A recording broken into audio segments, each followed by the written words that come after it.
अस्सलामुअलैकुम, welcome to Zameer bit farming Pakistan.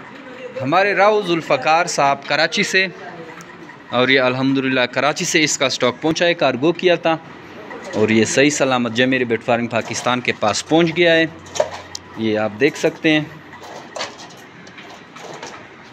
ये जो कराची वाले कभी कभार जिक्र करते हैं कि कार्गो का क्या सीन होगा, ये वो, तो ये राव जुल्फ़कार साहब का माल है और ये बखैर व आफियत हमारे फार्म पे पहुंच गया है। और इसको हम अब मैं बंद कर दूँगा एक दफ़ा। इसको अब हम पेमेंट जो है वो ऑनलाइन कर देंगे। Zameer bit farming Pakistan private limited Pakistan और एशिया की वो वाहिद सबसे बड़ी कंपनी है जो आपको खरगोश देकर 12 साल तक इनके बच्चे ख़रीदने का एग्रीमेंट करती है। इस तरह के कई शेड हैं। ये मैं डेली बेसिस पे एक ही शेड में वीडियोस बनाता हूँ। कल की वीडियोस में आपको नीचे का शेड भी दिखाया था। ये देख, ये वहाँ तक, ये दूसरी लाइन, ये लाइन,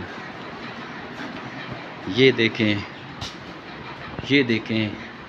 बड़े बड़े फार्म का दावा तो हर कोई करता है, लेकिन ये आप देख सकते हैं जमीर बिट फार्मिंग पाकिस्तान, जहाँ तक नज़र जा रही है सारे पिंजरे हैं और बिल्कुल छोटा सा केज है। ये देखें, एक पिंजरे में एक ही लाइन में हज़ारों की तादाद मेरे बैठे हैं। तो आप भी आइए इस अजीमुशान कंपनी का हिस्सा बने और घर बैठे लाखों रुपए का मुनाफा हासिल करें। अगर आप खरगोश फार्मिंग में इंटरेस्टेड हैं तो हमारे व्हाट्सएप नंबर 0300 29494 पे व्हाट्सएप करें। आपको सारी मालूमात फार्मिंग की रिगार्डिंग भेज दी जाएगी। थैंक यू, अस्सलाम।